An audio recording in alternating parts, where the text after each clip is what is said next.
Insiders. We've got another quick Monday download for you. Before I get started, I want to give a couple of shout outs here. First of all, I need to give a shout out to Aaron Tilbury. I came up with a little nickname for him several weeks ago, Aaron the Hammer. And Aaron has lived up to his name. Last week, we had a file that he had been working for months, and in 3.5 months, he had sent dozens of emails and left multiple voice messages for this negotiator with zero response, and finally he had to just get on his hammer and go after the guy.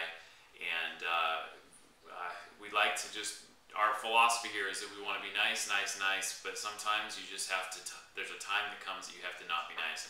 And he pulled out his not nice stick, and the hammer came out, and we had our approval letter within 60 minutes. So we were totally pumped. Shout out to Aaron, way to go, buddy, way to know when to pull the trigger and make the thing happen. I also want to give a shout out to Joel Robinson, real estate agent down in Florida, closing on the Miami file. This has been our longest file ever, Joel, so congratulations. You hold the record for the longest short sale that we've ever processed. September 4th, 2007 is when we started this file, believe it or not. And the interesting thing is we only went through about 4 buyers in the last 2 years. So this most recent buyer, Joel, really did a good job keeping the buyer online while we got this negotiated. We closed it. Way to go, Joel. Way to hold in there. And then I also want to give a shout out to Todd Sullivan.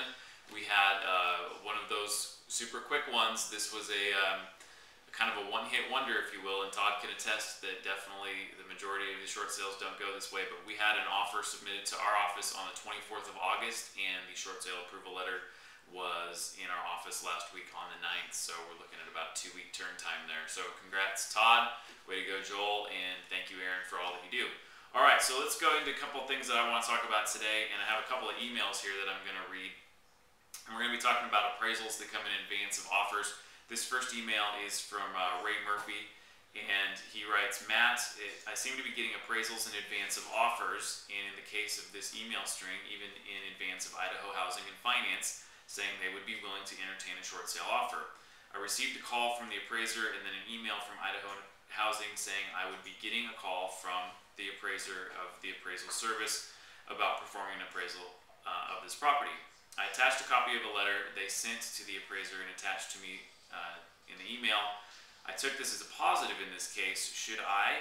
We are listed at $161,000 for a house my clients purchased through me for $160K in October of 06. An identical house 3 to 4 doors down away sold last month for $151,000, which I pointed out to him when he called in. The sellers can apply some of their student loans to cover the difference of the offer around 160, 161, but not as low as 151. That's why I view this as a positive. Am I correct? I told the sellers we would want to sign an addendum with you when we get an offer that requires a short sale. Okay, a couple things in this email from Ray. First of all, I seem to be getting appraisals in advance of offers. That is going to happen, and it's happening more and more frequently. In this particular case, Idaho Housing and Finance is the lender on the note. They're a smaller institution with Bank of America primarily, and I know this happened to Ray on another file with his Bank of America loan. They're going out and doing pre-appraisals, if you will, when they know that there's a short sale. One thing that I brought up when I was conversing with Ray on this is that because his homeowner had contacted the lender, they were now aware of what was going on. And so if the homeowner, if you position your seller to not get in contact with their lender at the beginning, it allows you time to begin to work that excite price system before an appraisal goes out. Another thing I want to point out in his email said in advance of Idaho Housing and Finance saying they would be willing to entertain a short sale offer. I just want to mention that all banks will entertain a short sale offer. So I just want to help you with, all of you, with that perspective, that the bank doesn't have to officially give approval that they're willing to obtain or entertain a short sale offer. They will entertain one as long as it's reasonable within what they deem to be market value. The last thing I want to point out in his email, an identical house 3 to 4 doors away sold last month for $151K, which I pointed out to him being the appraiser when he called. That's critical. That was great on Ray's part. He made sure to point out to the appraiser what some comparable property was selling for. Now here's the situation. Ray was aware of the appraisal prior to an offer coming in. So he was able to get a little bit of strategy. His strategy in this situation is to get that appraisal absolutely as far down as possible, because he really doesn't know if his house is going to sell for that 151. Ultimately, he'd like to find things with his property that he can help the appraiser come up with a lower value than that 151. That way, if it is going to come in lower, it's going to be easier to get short sale approved. But at the very least, we want to get it as low as possible. Now, the cool thing with this, in these few situations where a smaller bank specifically, is giving you a pre-appraisal that's a realistic appraisal, it's actually a walkthrough appraisal, not just some computer appraisal like Bank of America does, is that right now can start his listing price at what the bank approves the appraisal for. So if they come in at 151, he's not going to have to waste his time up here at 160 building his case down to the 150s. He can start right at 150. Now, if he doesn't get an offer at 150, he's going to have to very seriously work his excite price system as he ratchets that down, because we have to build a case to the bank as to why the offer is coming in and the list price is coming in below what their appraisal has already said it was. So be diligent in your excite price system in those type of situations. So that's great. That's an excellent opportunity for you to kind of accelerate your excite price system if the bank gives you an actual appraisal ahead of time. Now, the next one I want to talk about is it's a Bank of America file. So this particular one was a pre-appraisal that they do with their computer system. So no one's actually looking at the property, they're not walking through it, they're just doing a quick appraisal via their computer system, and it's usually considerably higher than the actual market value of the property. So this is an email from Tara Newsom on the Sullivan group, and she writes, "Hey guys, can you give me some advice on Martin as far as where to price it and to put it back on the market? They rescinded," meaning they had a buyer that rescinded their offer at $60,000. B of A wants $107K and won't take less. See Aaron's notes below.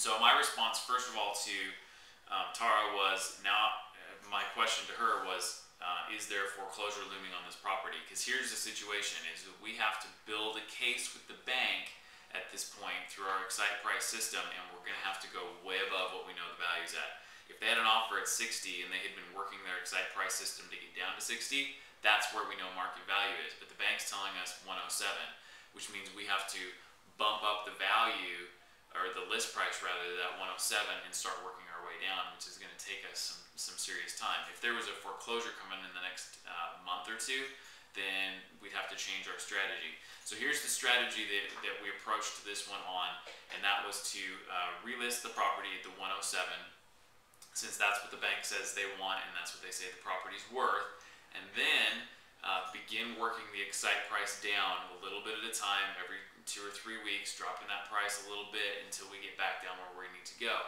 What we've done is we've built a very strong case, even if this is the second time we've done it, to show the bank, hey, you told us it's worth 107, so we believed you, and we put the property at that value. It was sitting there for a month without a single showing. I had to drop the price because it's not moving. There was nobody even looking. Then we kind of work our way down. Knowing Bank of America, they're probably going to want an actual appraisal paid for by the seller, the buyer, or somebody involved in the transaction before they'll move off that 107 price. So be aware of that. Sometimes we can get buyers, lenders to do a computer appraisal of their own that can justify the price a little bit better. So there's going to be a lot of case building in this, and this is going to be a perseverance one for Todd's team to really dig in on. But we definitely can get it approved as long as we have time to work it, which in this case we do. So, all right, last thing, I'm going to have the audio call or the conference call that we had a few weeks ago with Aaron Tilbury on lenders up on the Alliance Insider Network very shortly, by Wednesday at the latest. So if you missed that call, jump into the Alliance Insider Network on Wednesday, click on the call recording tab and listen to that call, even if you have to listen to it in chunks, because Aaron went into great detail on how you can save your transactions from falling apart at the closing table, whether it's a short sale or a normal sale. Some items that you can do to really help you keep that thing from falling apart just by making some phone calls and asking some questions. He gave a list of questions that were great. And so that call will be up. Log in, listen to it again if you were on the call. If you were not on the call, I highly encourage you to get in there and listen to it. So, all right, have an excellent week, and keep sending in your files. If you have any questions, don't hesitate to email me. You can call and leave me a message, and we can schedule a time to do some strategy if you need some one-on-one. And we will talk to you soon. All right, have a great one.